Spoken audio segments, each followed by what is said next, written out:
So lately I've been thinking about word processors, and I know that's a sexy topic in and of itself, but I was thinking, what were the oldest word processors? The whole idea came to me a couple months ago when I was at an estate sale, and I picked up a whole bunch of software, including this thing. It's a program called the Word Plus. I guess it's a sequel to the Word. And it was a spell checker, right? So it was not a word processor. It was just a spell checker. You had to actually buy the two separately back in the day. Yeah, good times. Anyway, check this thing out. It was on an 8-inch floppy disk, and it came with a 48-page manual. I mean, could you imagine buying something like that back in the day? There's actually a receipt in there. It was $150 in 1983. Anyways, I thought it'd be fun to investigate what the oldest word processor was. The first thing I did was ask my phone, what was the first word processor? WordStar. Here's a summary from ThoughtCo. Nice try, Google. Although it was very popular, there were many word processors before that. So in just a moment, I'm going to show you some of these old word processors. And what's really fascinating about these things, you would think that they would be really, really primitive, and some of them are, but quite quickly they actually became very sophisticated. And by 1980, you could pretty much do all the day-to-day tasks that you do today using those word processors. And just to put that to the test, in a little bit, I'm actually going to be doing a little friendly competition with myself, I guess. I'm going to try to type as fast as I can a page from a book on this old dinosaur as well as my laptop. And I'm going to be using a program called Stylograph on the Southwest computer.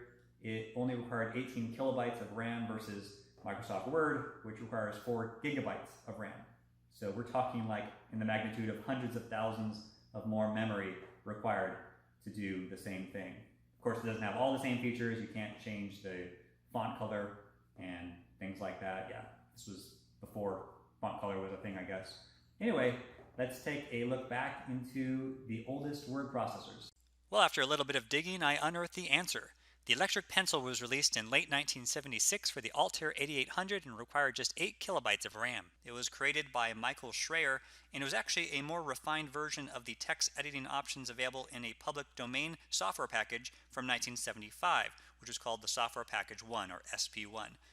Now, it was subsequently ported to dozens of other systems and achieved great success on many of them, including the TRS-80 version that you're seeing here. It was very primitive, as you can see, but it did perform your basic functions. You could indent the text. You even had the option for lowercase if you modified your system to support it. So the next big milestone was WordMaster by Micropro in 1978.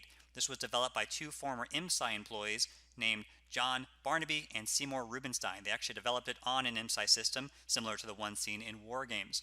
Now, we all know their more popular successor program, which was called WordStar. It became the best-selling word processor of the early 80s and is still used by some diehard fans. That same year, both Apple Writer and Easy Writer came out for the Apple II, the latter of which was written by the famous phone freak John Draper, also known as Captain Crunch. It was a simple word processing system and actually was very much influenced by the electric pencil with some of the exact same commands available. Of course, just about every word processor was influenced by that.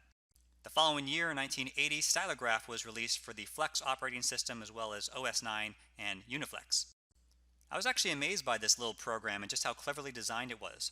It's a modal design, so you have different modes that you can access in order to insert text, use escape options, or go to the supervisor, which is the first screen I showed you where you can save a file or create a new document. There's even a page status screen that shows you how many characters you have remaining based on your memory, and you can deduce from that how many characters you've entered so far. So let me show you how it works. So if I go into escape mode, I can move the cursor to different spots on the screen. Then I can go back into insert mode to add different formatting options like the center command there. You can also replace the text, you can move it, you can copy it. I can say the line length is going to be 55 characters. I can have the text display at a specific vertical point on the screen. You can indent the text. You can just do all kinds of crazy stuff. There's probably like 100 different options. And I was really impressed, to say the least, for a 1980s software to handle all those different options, especially without a mouse. You can see it supports styled text like bold and underline and superscript and a few others as well. So with the styled font, you can also change the view to actually see what it is. So 3 means bold, and you saw the rest of it. You can also change it so you can see what the printout would look like, so you don't have all the formatting options there. Now, while this video is all about commercial software, I do have to mention the Xerox Alto. It had a word processor called Bravo, released all the way back in 1974. And check this thing out. Not only was this a very early word processor, it was also the very first WYSIWYG text editor, complete with different fonts and formatting options and everything. Those lucky Park employees. So now for the really fun part of this video. What I'm going to try to do is recreate this page from assembly lines using Stylograph and Microsoft Word.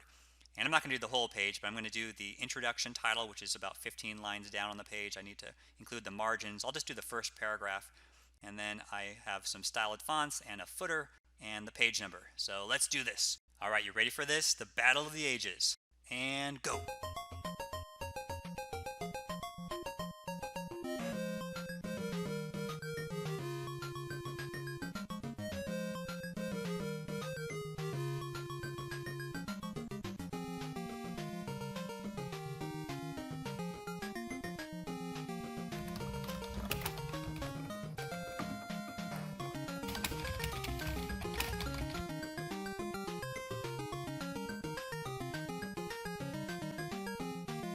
Retro computing for the win. Unbelievable.